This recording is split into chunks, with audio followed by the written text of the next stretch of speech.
Welcome to Frost & Sullivan's Growth, Innovation, and Leadership Briefing. Today's event is titled Our World in 2025 to 2030, Top 12 Transformational Shifts to 2030. Our presenters today are Archana Vidyasekar, Global Research Director, and also Richard Sear, Partner and Senior Vice President. Both of them are part of our Visionary Innovation Group here at Frost & Sullivan. And it is our pleasure to introduce our guest speaker, Neil Sahota, IBM Master Inventor, United Nations Artificial Intelligence Subject Matter Expert, and Professor at UC Irvine. With that, I would now like to hand the presentation over to Archana. Excellent. Thank you so much, Anna, and welcome to everyone dialed into the briefing. Thank you so much for joining us today. My name is Archana Vidyasekar from the Visionary Innovation Group at Frost & Sullivan. So to set the context for today's discussion, let me start by introducing you to our megatrend universe. As you can see, there are 13 megatrends on the slide here. Now, these are trends that we track on a day-to-day basis in our team, and it's a pretty broad range of social, technology, and industry trends. As you can see, we cover future of mobility, healthcare, and also future of energy. Now, while these are extremely relevant trends when viewed in silos, it's the convergence of these trends we find that bring forth the most exciting opportunities. For example, when 6G zero latency speed, a quantum computer, and long-range EV batteries are meshed together, we could end up with autonomous electric vehicles, and that is the future of mobility. So to identify similar opportunities, we undertook an exercise within the team to map out the convergences between the trends and the sub-trends, the outcome of which are the 12 transformational themes you see on this particular slide. My apologies, it is a little bit of a crowded slide with a lot of text in it, but as you can see, some of these are potentially, you can perceive them as strategic outcomes, or even common scenarios for literally all businesses listening in today, whether it's data as the 21st century gold, or virtual reality, or industry platforms, and even AI. They are all going from common denominants and viability.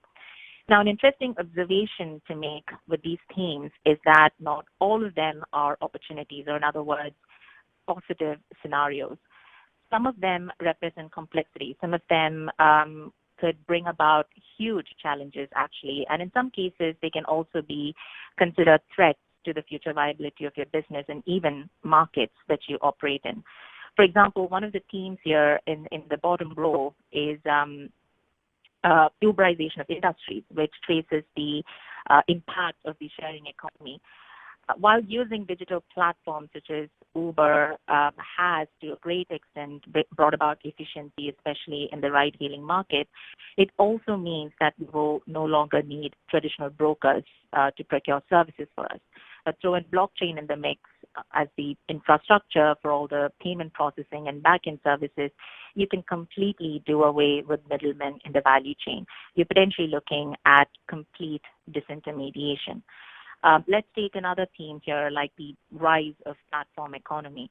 Yesterday, we heard the terrible news of a travel company, Thomas Cook, going under. It has, I think, close to 154 years of history in organizing travel and booking travel services. While online platforms such as Expedia are not entirely to blame, they definitely had a role to play in Thomas Cook's downturn. So these themes, in that sense, are multidimensional, and we really would have liked to dive into all of the 12 themes today and discuss both the positive and the negative scenarios. But unfortunately, we only have a limited time at our disposal. So we have chosen to sort of deep dive into 4 topics today, which are highlighted in red here, outlined in red here. Transhumanism, autonomous world, the heterogeneous society, and the zero latency world. So let's start with the first theme of the day, which is transhumanism. And this is a theme that I'm personally very curious about, and something that clearly involves all of us, the future of human beings and the future of humanity. What we're predicting is an extreme reliance on technology when it comes to all aspects of our evolution, whether it may be our bodies, our thoughts, and even our behavior. Specifically looking at our biological evolution, in the coming years, we potentially could see the introduction of a lot of body augmentation capabilities and technologies that will enable humans to become smarter, stronger, and even more capable than we are today. Wearables in that sense will be a key technology that will be introduced for body augmentation, but they will be much more smarter and intelligent than the basic fitness trackers we have in our market today. In the future, in fact, we can expect to see the arrival of contact lenses that can take pictures and videos, potentially universal language translator earbuds that would allow us to communicate anywhere in the world, and even exosuits that increase physical strength. While that is body augmentation, our brains and thoughts in the future will also be, and this will be enabled through better human-machine interactions via technologies such as brain implants and wearable headsets. Facebook, for example, announced last year that they were creating a device that would allow typing straight from the brain. You don't have to use your fingers at the speed of 100 words per minute. For comparison, Neuralink, which is an Elon Musk company, they are striving to develop a similar device that would be able to, again, use brain signals to type at 60 words per minute. And that's the average speed. I mean, even if you were to type with fingers, even if you are a teenager or Gen Z, that is the speed, 60 to 100 words per minute. So it's quite interesting. And while most of these companies, the technologies that they're developing right now in the short term are very much focused in medical applications, these companies are also quite confident when it comes to seeing these technologies sort of cross over to consumer applications seamlessly. So like our bodies and our thoughts being influenced very heavily by technology, the other aspect of humanity, behavior, is also being conditioned greatly by technology influence. And we've all experienced this in some measure, whether it may be Netflix viewing episodes or Amazon with its many, many notifications. We've all been sort of conditioned to technology leveraging our behavioral patterns and using that to help us make the right choice. And similar tactics can be employed to drive some really positive outcomes in other contexts as well. For example, imagine an IT department in a huge corporation that leverages behavioral analytics to ensure all employees lock their laptops to prevent cyber attacks and other threats. And believe it or not, employee negligence is one of the prime factors for cyber attacks and breaches. And this is not to be confused with the typical carrot and stick approach that you're used to, where you either incentivize or penalize people for the choices you make, but it is really about sort of understanding intrinsically the behavioral patterns of people and using that to cue the right choices to them. And the idea is all of those options and all of those choices you pose to your consumers, the citizens, they all should end in a positive outcome for your company. So at this point, I'd like to invite our panelists to weigh in on this theme of transhumanism. And my first question is to Richard. Richard, you just touched upon nudge tactics. Can you talk to us a little bit about approaches to behavioral analytics that you've seen and how it is being leveraged to drive positive outcomes? Sure, yeah. And Archana, thanks for your introduction. And just want to say it'd be remiss of me as the group leader to say how proud I am of the work that you guys have done. So fantastic job. So I would argue zero is, really not zero disease. There are a lot of things to discuss in this space, and to try and get it into a brief period is going to be quite difficult. But basically, as I see it, diseases have a natural ability to evolve, and we see that already with antibiotic resistance increasing, not decreasing, unfortunately.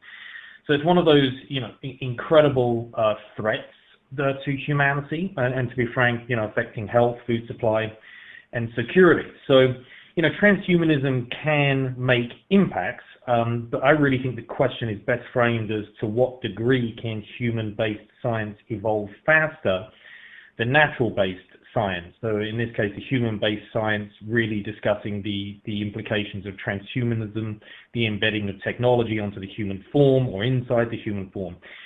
So, if we take that, though, a growing number of infections, things like tuberculosis, gonorrhea, salmonellosis, are all becoming harder to treat because of resistance to antibiotics. And this is factoring in computing power increase over the last, a few decades.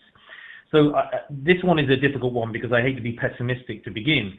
But if we do factor in this sort of broader disease context, and I do find that it isn't going to get us completely there, but what I think it does make a huge impact on, and where I believe strongly in this notion of zero focus, is it improves innovation. And you only need to head towards people like, Bill and Melinda Gates Foundation with their efforts to focus on sanitation, especially in regions in the Southeast Asia, to see the impact that it has. But the actual zero, no. Heavy progression towards zero, absolutely yes. Excellent. Yeah, no, thank you, Richard. So you see zero diseases and scenarios like that potentially being hopefully one of the more positive outcomes that could come out of approaches such as transhumanism. And I'd like Neil to weigh in on that, given some of the work that he's done around AI. This is quite an interesting development, obviously, technology being able to augment us and maybe potentially delivering on zero diseases. But the concept of technology controlling us is also, let's face it, very terrifying. So despite the fear around AI and, singularity, why are we still moving towards transhumanism? I mean, what are some of the other sort of key positive impacts you see in this evolution towards transhumanism? Great question. I think that, fears, opportunity, both there. At the end of the day, AI, like all technology, is a tool. It's all about how we wield it. But I think in our quest as people, as humans, to constantly try to improve ourselves, there's some new opportunities. So, for example, we've seen some experimental surgeries where they're able to put in digital cameras into a blind person's eyes and actually transmit the image to the brain. So it's black and white. It's a little fuzzy, but suddenly we're enabling people that can never see to actually, see. And, one of the areas that artificial intelligence is actually focused on is not just provide these capabilities, but like you think about someone that's lost a limb.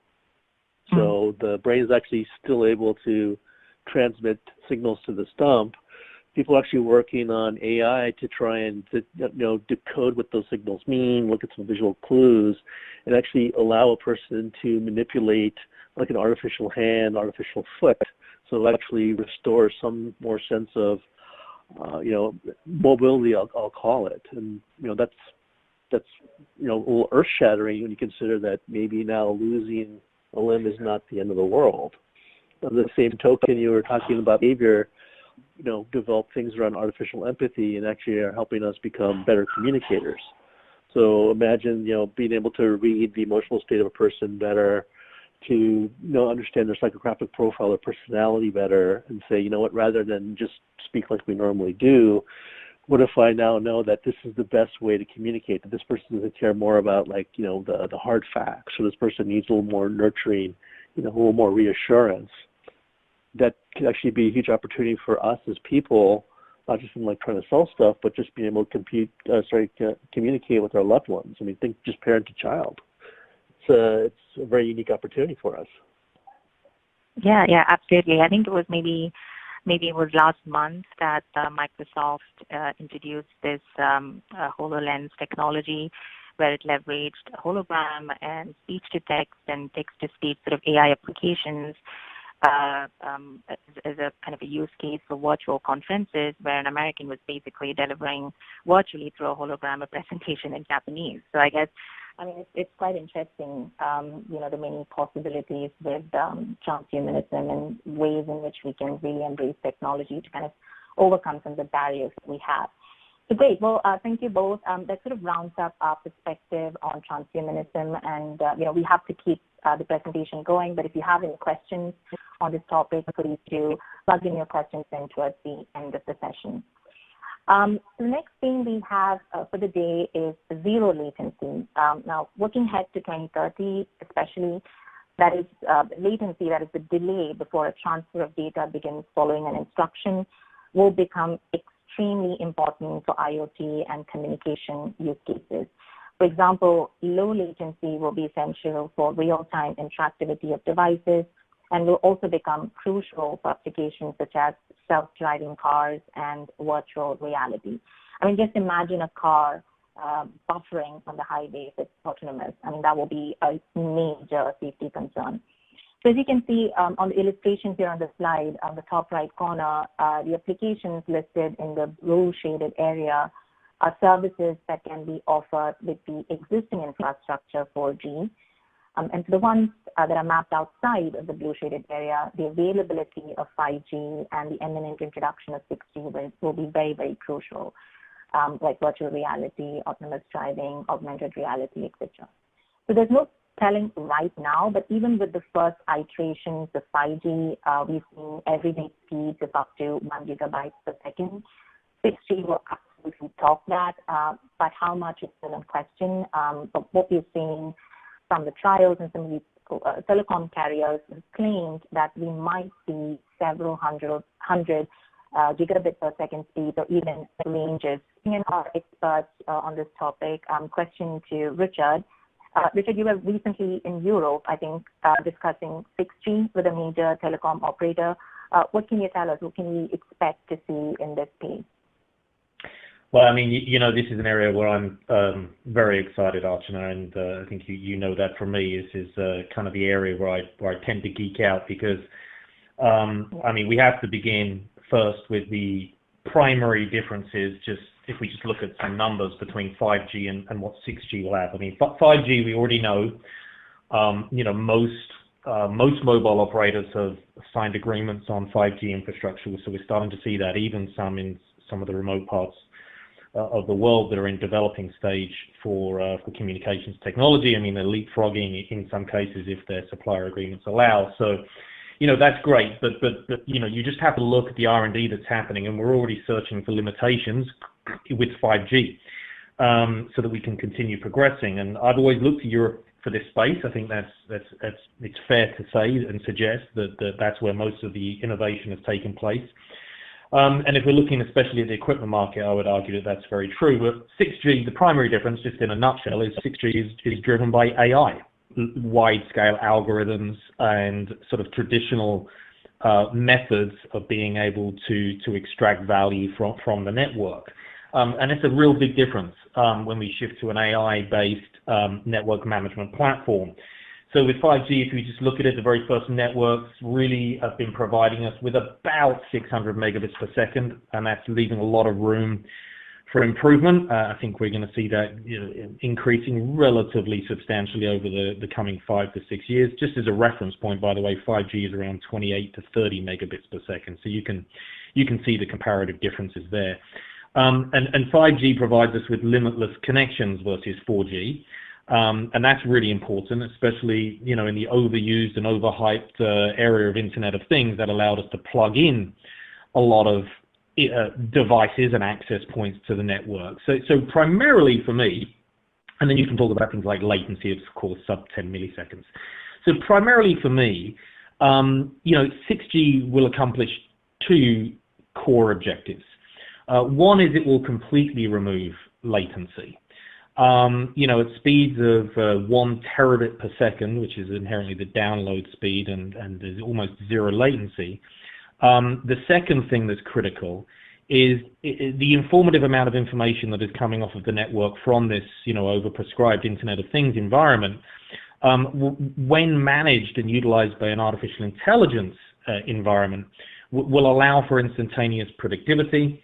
It will allow for things like self-healing networks, to instantaneously modify communication flow patterns. And, if we think about sort of, the enablement of applications that will sit on it, the autonomous world, suddenly it becomes a stark reality. and becomes an insurable moment, whereas today people are thinking of it as an uninsurable moment when we think about autonomous machines. So I think it's unbelievably exciting, and certainly something that we're going to turn our attention to over the next few years. Neil, I'll ask you the question. So the question was, I think it's really around wireless connectivity speeds are essential, the compute aspect of it. So do you see technologies like AI and quantum computing, delivering on this promise? Great question. I think that in some regards there'll be a help, and in some regards there'll be the fuel. In some regards there'll be the consumer. That's probably the better way to put it. I might be dating myself here, but I remember 25 years ago using a 9600 baud modem, and it would take a few minutes for something to load. And, today, if I have to wait more than 2 seconds, it gets frustrating. I mean, that's maybe how spoiled we are, but even 1 second to a machine is an eternity. And we talk about trying to make these recommendations or decisions in real time where we have a fraction of a second to sometimes react. It becomes critical. And we've been so focused on software for the past 30 years that we've kind of reached the limits of hardware. And so we have to take a look and say, okay, to make things like AI and IoT and consumption of big data a reality, how do we do that? And quantum computers is one source to improve computing power. One of the things that we, in my IBM days we did was work with TED, and we had Watson actually watch all the TED Talks. And so there's a Watson Power search engine on there so that if you're looking for a particular subject or something like that, not only can you find the most relevant TED Talks, but you can find the segment within the talk, thanks to Watson, that you're interested in. And people have said, that's awesome. Why don't you do that for YouTube? Not enough computing power right now to do that. It would take an eternity to try and process all that information. And so we can see the consumption side, but there's something interesting going on in AI called generative design, where we can actually work with an AI and say, hey, this is what I want to do, these are parameters. The AI can actually generate thousands, in some cases hundreds of thousands of different design options on trying to accomplish our goal. And then let the human, engineers, designers see which one might make the most sense. And as a result, we're actually seeing unique types of designs pop up that we haven't thought of before that can actually enable some of these capabilities. And so I think technology like AI will help us build out that infrastructure that we need. Great point. Archana, I think you're back. Yes, hi. Sorry about that. Is my line audible now? Is this better? Yes. Yep, it is. Go ahead. Excellent. Well, this is really ironic. We're discussing data speeds and connectivity, and I'm having issues with the basic telephone. But I'm glad to be back on, and thank you, Neil. Okay, so let's move to our next theme for the day, which is heterogeneous society. Social heterogeneity is, as you can see in the slide, it's typically characterized by differences in income, ethnicity, gender, and age. And these lines of classification, to see looking ahead, is some of these gaps that are intensifying furthermore. For instance, the gap is going to get wider between countries that are hyper-aged societies and hyper-young societies. For instance, the median age in Japan will be 49, while in India it will be around 29 by 20. The few countries will see women overtake the working class and consumption class, while in some countries access to jobs and basic education, unfortunately, will still be an issue. Again, for example, in Netherlands, woman-to-man ratio in workforce is already at 4:1, whereas in developing countries, it's the complete opposite. You can flip it to 1:4. Another key social division is ethnicity. Surprisingly, Han Chinese and not Islam will be one of the largest single ethnic group with 20% of the global population by 2030. So there are a lot of social themes that are clearly emerging. And as we think about globalization's next chapter as businesses, it is essential to understand that it's not just about sort of going local, but also really hyper-personalizing services. As even within a region, there will be major differences.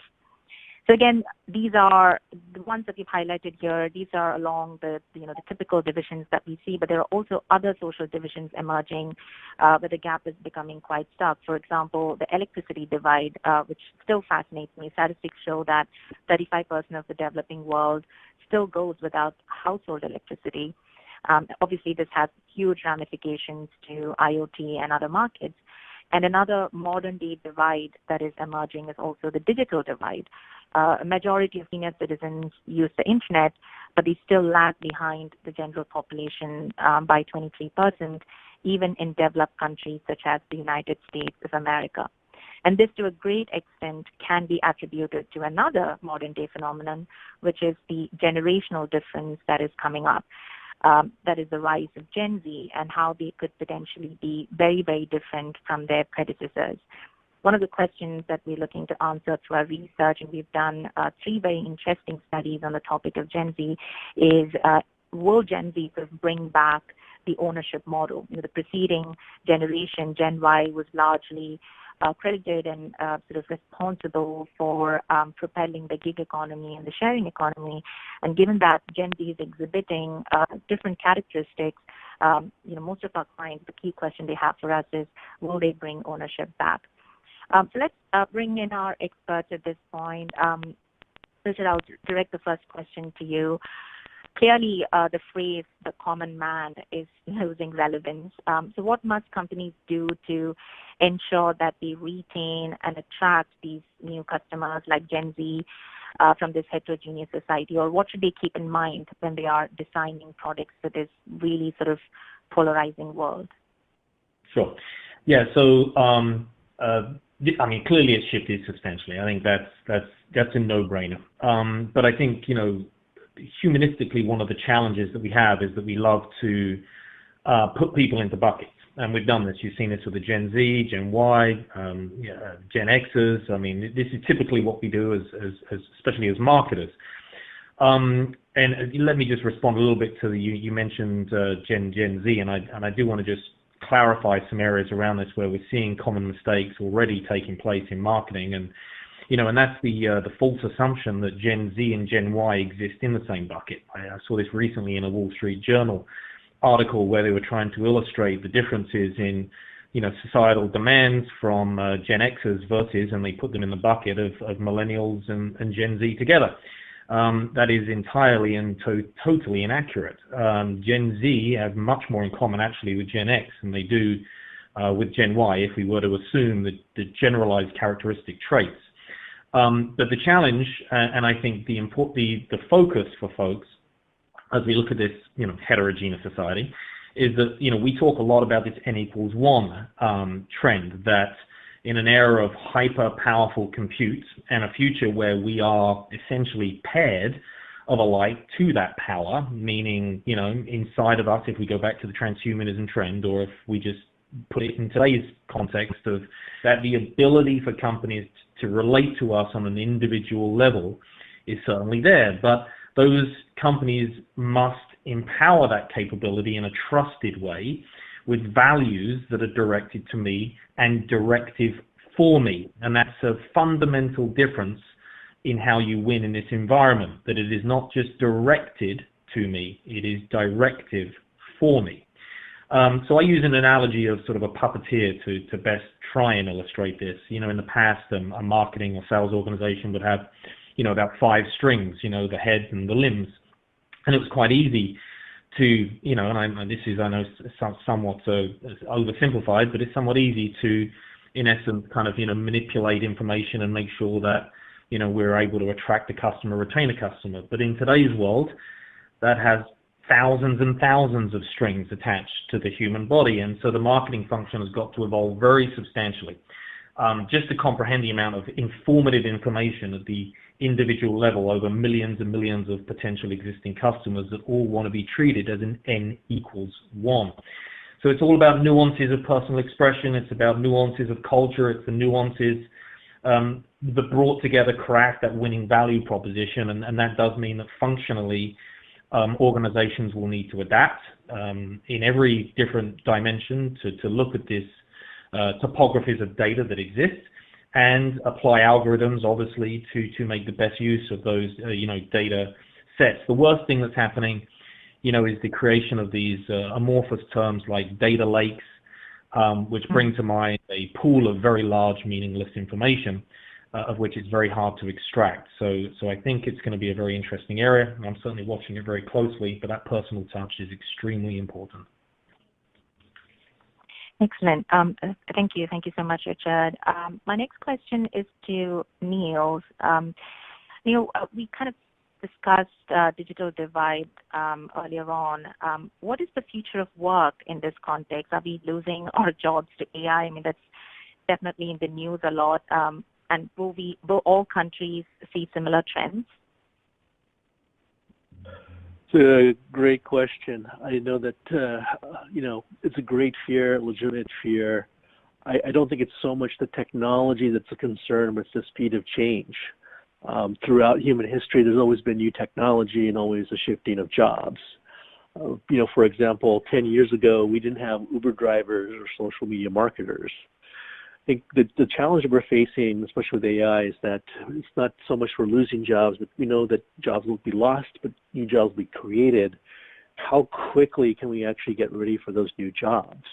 Because there's a lot of emphasis on STEM or STEAM types of skills, as well as more critical thinking and interpersonal types of skills.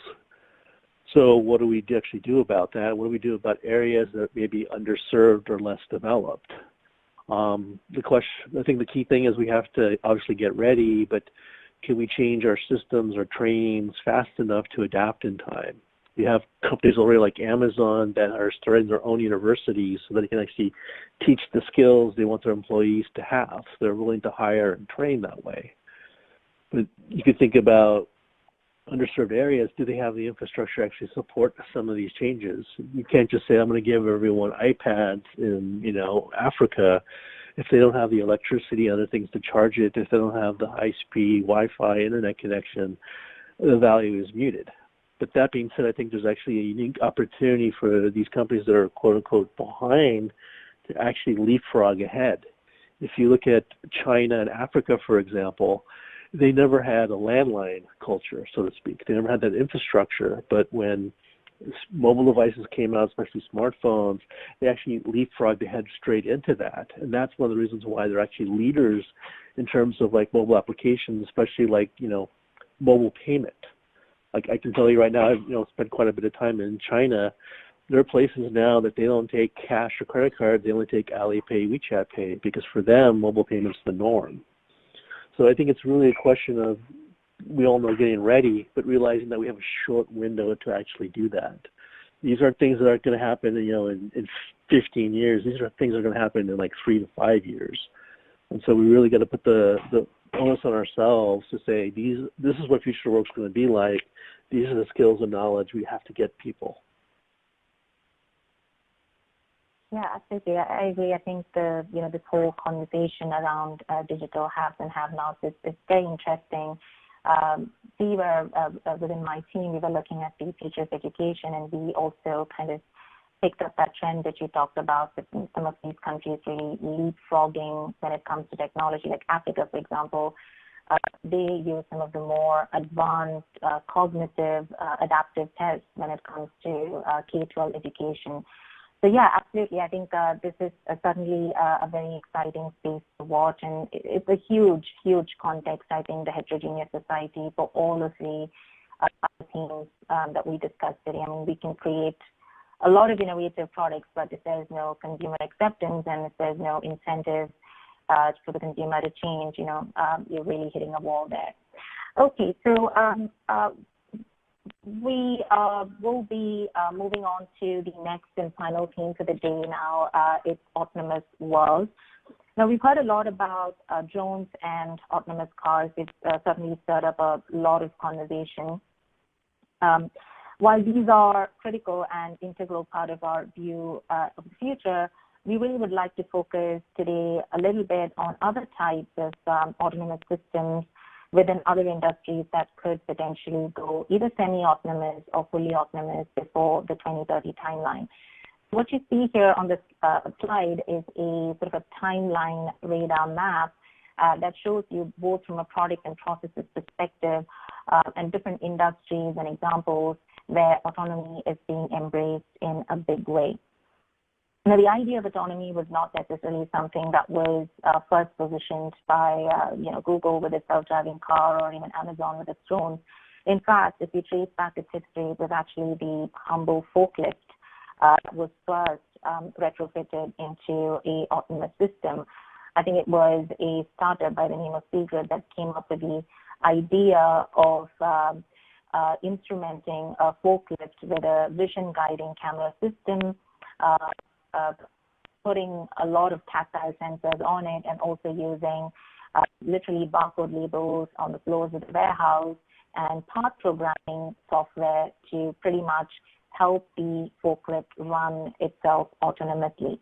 And that's the same idea really with autonomous cars as well, the combination of really intelligent sensors, 3D vision cameras, and programming of decision-making and path taking, etc. Now, as you can see here, there are a lot of technologies that we've mapped, and a couple of them are very, very interesting. If you look at Toyota, the transport division of Toyota, they're working on automated guided container transport systems that will be employed in storage yards. They will be leveraging software technologies to synchronize and optimize the loading and unloading in very busy shipping ports. There's also the example of autonomous trucks, which is quite fascinating again. Highway plowing trucks could be semi-autonomous by 2030, and ocean-going ships, cargo ships, could also become fully autonomous by 2030, and huge manufacturers such as Rolls-Royce are working on this. And really, obviously, the idea or the incentive with autonomous technology is the kind of ability to lay off human reliance, reduce human error as a result of that, and also reduce costs. Labor costs, in some cases, is really the most important component of the whole cost structure. While the hardware aspect of it is clearly very important, as I said, that the ability for these machines to see things through camera vision or to sense things through sensors and make decisions, the software and the programming angle is also extremely crucial, and this is where AI is going to play a huge role, because essentially what it will enable, especially with deep learning approaches, is for these softwares and these programs to go off script, to not follow pre-programmed instructions and really follow patterns and understand from patterns and make decisions that way. So this whole aspect is constant improvement, or as the Japanese would like to call it, kaizen, in business processes is really the philosophy behind deep learning approaches and using AI for decision-making purposes as far as these autonomous machines are concerned.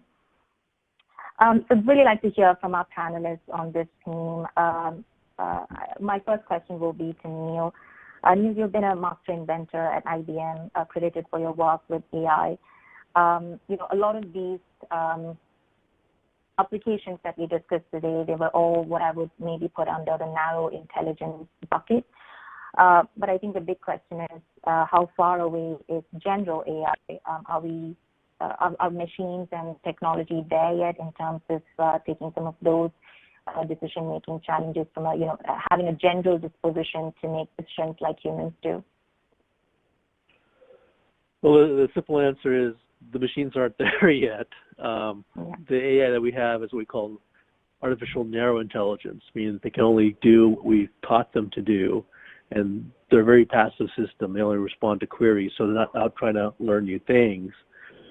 To get to that AGI, though, that's the big question. I know several people who think it's 10, 20 years away, might be a never away. But, a good friend of mine, Peter Voss, the guy who actually coined AGI, he's actually working on something right now. And his feeling is that because there's so much focus on commercializing the technology, and rightfully so, because it's a huge investment, that people are looking at A&I a lot, but not making the investment into research on AGI. And so he's actually taken the initiative himself to do that. And I've actually seen a rough prototype, and I've been actually very impressed with what they put together. I actually feel like we could hit AGI in the next 10 years. Imagine, it's a great opportunity or it's really scary for people, but imagine a machine that actually has the ability to ask questions, learn on its own, and actually try and figure out new things and not be always dependent on it. That, even simple things like worry about repeating all the information again, the machine actually understands what I'm trying to say. It remembers what we talked about 2 minutes ago. It's actually really powerful stuff. That's kind of the holy grail a lot of people are shooting for, is this personalized AI assistant. We very much need AGI for that. And I'm excited to say that I probably might see that in my lifetime. Well, that's pretty exciting. Did you say 10 years before general intelligence could be applied? I think so. I think in the next 10 years we'll see it. I think it'll obviously be like a little kid, it'll be rudimentary, but it learns fast. Oh, that's brilliant. Richard, what are your thoughts on that in terms of timelines to general intelligence, autonomy? Some areas. I'm going to take a slightly different angle. So I think one of the challenges with this is the definition of ANI, AGI, and then of course ultimately ASI, which is artificial superintelligence. And I just really want to express that ASI is really what we see in kind of Westworld. AGI in its strictest definition is parity, meaning that it takes and is capable of the same tasks and the same capabilities as a human. So if I'm to take it as its strictest definition, for me, we have to see an awful lot of things happen which we are nowhere near close to see happening, and that's all, for me, down to compute power. We have to see massive scale qubit stabilization to occur in the quantum computing industry in order for us to even get close to the compute power that is required to mimic the human brain. In parallel to that, because that's just compute power, we then have to be able to teach those compute powers to be able to mimic the way that we think, whether it's atom, dendrites, somos, synapses, all of these things that have to be firing, of which, we have more than can even be feasibly understood of stars in the galaxy. So, for me, when I think about AGI, I do think about it, and this is perhaps the sort of the market intelligence expert in me versus the brilliant inventor and creator, which you may have in Neil, or you do have in Neil, I should say, that I tend to sort of, have these delineated cutoff marks. And if I was to create that delineated cutoff mark, I can't see that. And, I obviously speak to a lot of AI experts before 2040. Now, again, I'm always surprised by timelines. So I very well could be sooner than that. But again, I'm using a definition which I think is perhaps a little stricter than the one that maybe Neil was using, which I would fully agree with. Interactive assistants that can have conversational architect. That's in existence now. We've seen that. And will they advance exponentially? Absolutely, yes. I just probably argue that for me isn't AGI. Let me take you through the rest of the content. There is some discussion, something we were going to have around autonomy and what we expected to see in terms of automation. What areas would progress faster than others? So I certainly have a perspective on that, and certainly I'd love to hear Neil. So I don't know, Neil, do you have a perspective on automation and what you think will either empower or disempower this automation framework? And obviously you work a lot in the AI space, but do you have any opinions on this? I do. No surprise, there's good and bad. It's good to offload some of the, I'll call it kind of admin level cognition tasks, something like driving, which hopefully will free us our time to do other things. But I also worry about that some of the skills and things we might eventually lose because of that. I like to think the best of people and say that, we're going to take on more complex work, more higher value add things, but we've also never lived in a time where there's been so much entertainment. And so it's a question of which way will we actually break? Will we do the more advanced work, or we go binge watch Game of Thrones? I think that's going to be the big challenge in an autonomous world. Yeah, I agree. I think I don't know. Just Neil, from my perspective, I think we've got kind of three things going on at the same time, right? We've got technology automation, and this is over the next 10 years that we're thinking about this, consumer adoption preferences, and then kind of the regulatory empowerment side. So, to what degree will they allow us to do the things that technology can allow? And I think that's an interesting dichotomy. I know you've worked a lot with the UN, and I'd love to hear you, actually, if we're doing a little interview now, I'd love to hear your perspective on sort of how you view that sort of, regulatory control. We got a question from the audience around privacy, which I think is another, critical thing. And so maybe I'll just give you my opinion on sort of that conundrum. And I think that, largely speaking, my biggest concern is actually country-based competition. So, if we look at places like China, where they have sort of, less restrictions in some cases, they have maybe systems and governmental systems that can allow for more widespread, enablement of certain technologies. Quantum is a really good example of that. I have a fear, I don't know whether it's healthy or not, but I have a fear that over the next 10 years, a lot of this is going to come down to sort of, countries' ability and speed in which they enforce regulations to either empower these to happen or sort of not empower. And I feel like, especially in areas like quantum, the US could be at a disadvantage, if it gets tied up in a lot of regulation. What's your opinion on that from your history? I 100% agree. I mean, it's a big challenge in saying, like, if we overregulate, do we stifle innovation? Do we fall behind other countries? And if we don't regulate enough, can we really trust the companies to self-regulate, especially given the data breaches and everything that we've learned? I really think this actually is going to boil down to a moral, ethical question. What does right mean in terms of right use of this technology? And yeah. I would tell you guys that, I gave a keynote at GSR last year. It's the big conference for the regulators around the world. And I actually made the point that we can't actually figure this out until we have a common baseline on moral and ethics to work from. Because in the digital age, there's no boundaries, right? Technology can be migrated anywhere. And I will tell you, I won no friends when I said that. I put voice to what everyone's thinking when no one wants to talk about it, because it's a hard, difficult conversation. And I will tell you that afterwards, one of the UN Director Generals ran up to me, and he's like, that took a lot of courage to say that. You didn't make any friends. You might want to leave.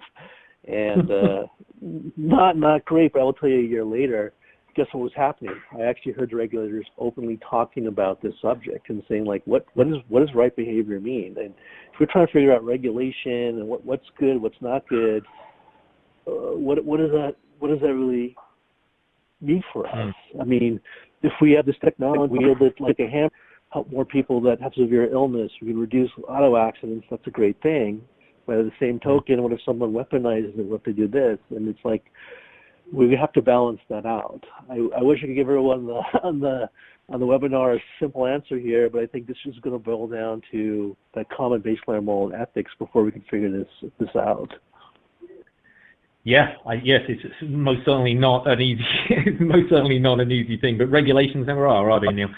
So let me kind of just to summarize some of the key findings that we arrived at. Now, I just want to remind folks, Archana didn't mention this at the beginning, but there's well over 300 pieces of content that we have in this project that we undertook. It took nearly a year and a half to accomplish it, and obviously we tried to capture some of it in in just a few minutes here. And there are many, and we talked about the heterogeneous future and the complexity that has around marketing and sales within the organization, the way in which you go to innovate, for example.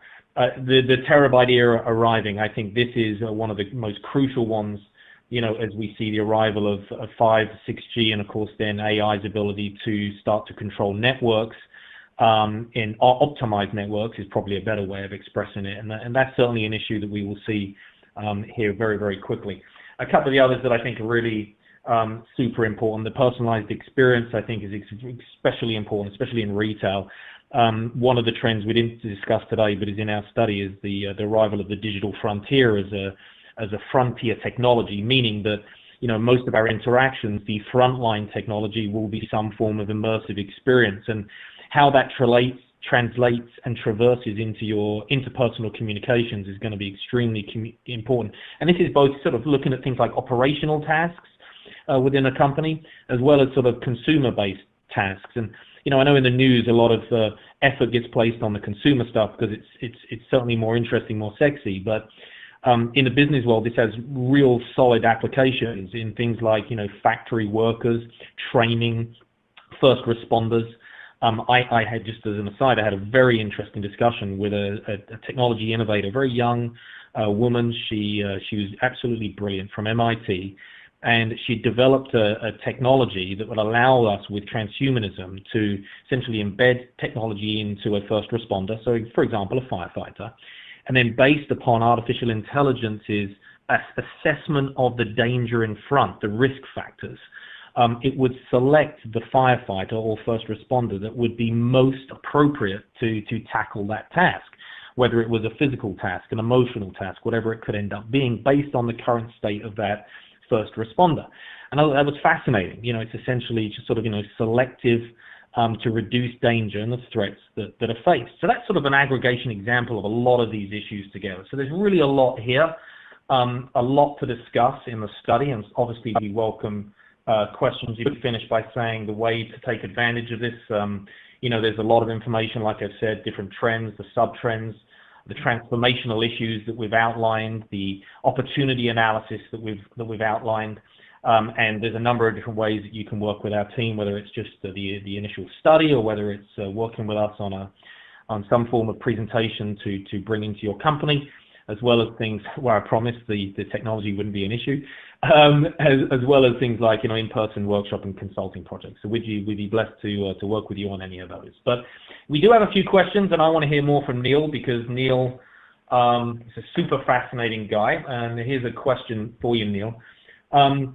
Humans don't have a record of using technology for improving the world. What makes us think that it will be different with this immensely powerful tool? That's a highly provocative question. Do you have an opinion on that? It's a good question. I don't know if we don't have a track record. I think that we don't prioritize it as much as we probably should. I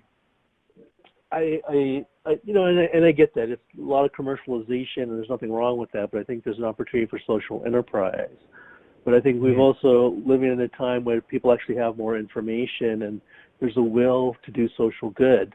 Last Friday, there was a worldwide walkout among students to protest, climate change, the lack of action against climate change, for 3 million students. I mean, I think that's really impressive. I think the will is there.